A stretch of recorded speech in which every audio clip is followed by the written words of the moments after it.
Ladies, hi. So I have this crazy thing called actual time by myself. I put everyone in bed, my husband included, and I was able to hop up here to the office to get some things done.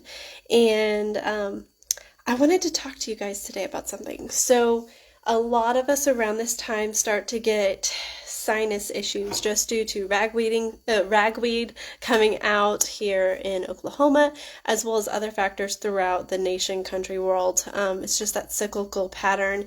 Usually in the fall, we kind of get this uptick. Now, for some reason, my computer's not working. It's being mean. Really hoping that don't have to go get a new one. If you have any recs, I'll take them. Kind of worried about my pretty little computer right now, so maybe that's working now. Okay, but with all of our seasonal concerns and you can kind of hear me right now. I'm actually stuffed up. That's why I didn't put on any makeup today. I'm like, ugh, might as well not, just to let everything breathe. We traditionally start to have more sneezing, which also increases the stress response in our body, as well as external stress. And just preparing our bodies to be able to combat this wave. And we're going to talk about this in regards to stress impact on the pelvic floor, sneezing, sinus, and more. So let's start with stress. So stress can be both external, where you're getting this stress of life, financial, physical, whatever the case might be, stress from external sources. A kid is sick, you're sick, your job's not going well, whatever the case might be. And then you also have this internal stress that you can create via working out, whatever the case might be, illness, where it's like a stressor on your body, where it's taxing your body. And this will set you up for maybe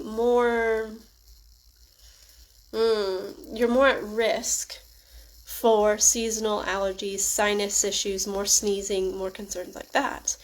And not to mention that the stress will impact your pelvic floor function. Because if you remember from my chats before, talking about how the diaphragm is going to be innervated by that beautiful vagus nerve, which helps us rest and digest, that goes all the way down into your pelvic floor. And if that heightened sense of stress has occurred, it can actually inadvertently affect your breathing as well as your pelvic floor. So then you layer on sinus issues. Well, sinus pressure, think about the pressure kind of like I sound right now, a little bit of pressure and fullness feeling right here, maybe up and through, maybe back behind the nose or the ears, in front of the ears, into the jaw, and then maybe you feel congested through here. A lot of that tension and pressure can affect our breathing mechanics, but it can also affect lymphatic flow. And if you're one of my clients, I actually just sent out an email to everybody with a short little lymph drainage series. I think I'll put it out to my email list today. That'll help to clear out all the gunk. Because you need to be able to start to clear out all that fluid in order to prevent any infection or any problems down the line, okay? But of course, with this seasonal uptick, we also have sneezing, which I'm with Kleenex is like, what?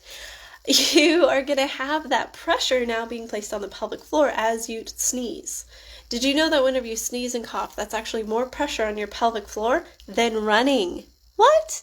Running and jumping, yeah, you're running and jumping, not as much pressure as whenever you sneeze. So making sure that whenever you are in this seasonal time, you have some few things, a few go-tos that I call them, for you to be able to look back on. I'm probably going to send out this email series again this year about getting set before you sneeze. So that means that maybe you squeeze your knees together a little bit. Maybe you softly lift your pelvic floor right before you sneeze. Unclench your jaw as much as possible, just so that you don't feel that pressure in the pelvic floor back, okay? A lot of women, I actually just saw a woman the other day, she's like, yeah, she came to me with back pain. And we ended up having a discussion and finding out that a lot of it was inadvertently caused by her pelvic floor. And that was what was causing her to have trouble with deadlifting, with bending down, with pain just leaning over the kitchen sink. And whenever we started diving into it, that pelvic floor, whenever you're sneezing and maybe you're in a position, you're anteriorly tilted at the pelvis, which means dump forward at the pelvis, all that pressure was going into her pelvic floor and into her back. So of course her back hurt whenever she sneezed. So if that's you, let's have a conversation. But hopefully this kind of gives you a picture of how all these things could be connected. So if you find yourself here in this fall time of returning back to school, which if you would like to join us, the Back to Movement starts next week after next week, the 15th. So it is next week.